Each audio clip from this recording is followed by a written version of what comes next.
کاری کے لیے تو حضرت جناب سیدنا صدیق اکبر جب خلیفہ بنے تو بڑے بڑے امت میں فتنے آ گئے. پہلا فتنہ منکرین زکوٰۃ کا آ گیا. آپ کے سامنے وہ لوگ آئے, حضرت فاروق اعظم سامنے آئے, فرمایا ابو بکر تھوڑے ہلکے فیصلے کرو, یہ زکوٰۃ ہی نہیں دیتے نا, باقی 4 ارکان تو مانتے ہیں اسلام کے, ان کے باقی قبول کرو, زکوٰۃ بھی ان سے لے لیں گے. حضرت جناب سیدنا صدیق اکبر نے فاروق اعظم کے کندھے پر ہاتھ رکھا, فرمایا عمر اسلام لانے سے پہلے تگڑی باتیں کرتا تھا, اب ڈھیلا ہو گیا.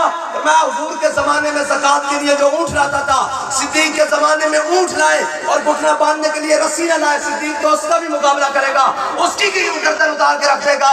آگے فرمایا صدیق کے ہوتے ہوئے حضور کے دین میں کمی کون کر سکتا ہے؟ یہ ہے اسلام. اسلام کے مزاج کو کون سمجھے؟